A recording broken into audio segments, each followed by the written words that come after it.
ধন্যবাদ আপনাকে। ফ্যাসিস্ট হাসিনা পালিয়ে গেছে কিন্তু তার দোসররা এখনো বিভিন্ন জায়গায় রয়ে গেছে।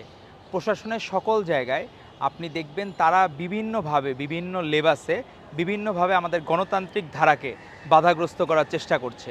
আজকে আপনি ছাত্র সংসদের কথা বলেন, এই ছাত্র সংসদের মাধ্যমেই কিন্তু মাহমুদুর রহমান মান্নার মতো রাজনীতিবিদ, রুহুল কবির রিজভী আহমেদের মতো রাজনীতিবিদের জন্ম হয়েছে। এবং আপনি শুনলে অবাক হবেন, মাহমুদুর রহমান মান্না ২টি বিশ্ববিদ্যালয়ের ভিপি ছিলেন। উনি চিটাং বিশ্ববিদ্যালয় এবং পরবর্তী ঢাকা বিশ্ববিদ্যালয়ের ভিপি ছিলেন। এবং আমাদের মৃত্যুঞ্জয়ী ছাত্রনেতা, বর্তমানে বিএনপির সিনিয়র যুগ্ম মহাসচিব অ্যাডভোকেট রুহুল কবির রিজভী আহমেদ, উনি কিন্তু ওনার রাকসুর ইলেকশনে, রাজশাহী বিশ্ববিদ্যালয় ছাত্র সংসদ ইলেকশনে উনি কিন্তু তার প্যানেলে এককভাবে বিজয়ী হয়েছেন ভিপি পদে। তো এগুলো ছিল খুবই প্রেস্টিজিয়াস এবং সবাই জাতীয় রাজনীতিতে ভালো করছে।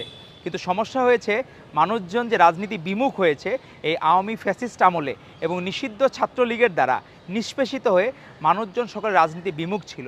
তারা তাদের অধিকারের কথা কোনোদিন বলতে পারে নাই। এখন এরকম একটা অবস্থায় এসে ভালনারেবল একটা সিচুয়েশনে অনেক জায়গায় কিন্তু মব সৃষ্টি হচ্ছে। নো পলিটিক্সের গ্রাউন্ডে বিভিন্ন ব্যানারে ইস্যুগুলো হচ্ছে। যখন আমাদের গণতান্ত্রিক সরকার হবে তখন এই বিষয়গুলা মেইনটেন করা সম্ভবপর হবে। আপনি কুয়েটের বিষয়ে দেখেন, কুয়েটের ভিসিকে যে কী কারণে কেন হইল সে জায়গায় কিন্তু খুবই জিনিসটা কিন্তু আমরা বাস্তববাদী। আপনি যদি বলেন যে ভিসির কি কোনো দোষ ছিল, এ জায়গায় কিন্তু ভিসির কোনো অপরাধ ছিল না কোনো জায়গায়। কিন্তু পরিবেশ পরিস্থিতি এমনভাবে যারা মব সৃষ্টি করেছিল তাদের কারণে কিন্তু একজন ভালো ভিসি হারালো কুয়েট। হয়তো বা এর থেকে বেটারও হইতে পারে, কিন্তু আপাত দৃষ্টিতে তার থেকে বেটার ভিসি এই মুহূর্তে হওয়া সম্ভব ছিল না।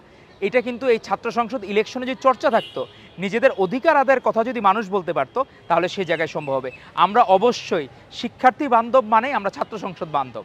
ছাত্রদল সবসময় ছাত্র সংসদ বান্ধব, কারণ তারা এই আপনি বলেন ৯০-এর গণ অভ্যুত্থান, এটি কিন্তু একদিনে সংগঠিত হয়নি।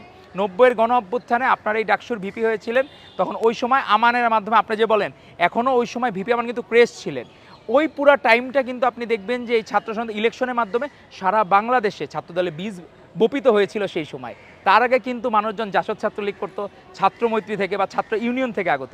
পরবর্তীতে ছাত্রদলের কিন্তু ক্রেজটা ছিল ৯০-এর গণ অভ্যুত্থানের আগে সকল জায়গায় ছাত্র সংসদ ইলেকশন বিজয়ের মাধ্যমে। আমরা তো অবশ্যই চাবো, কারণ আপনি যদি বলেন ছাত্র সংসদ ছাত্রদল কিন্তু এক সূত্রেই গাথা। দুইটা সারা বাংলাদেশের জনপ্রিয়তা একই সময়ে বৃদ্ধি পেয়েছে।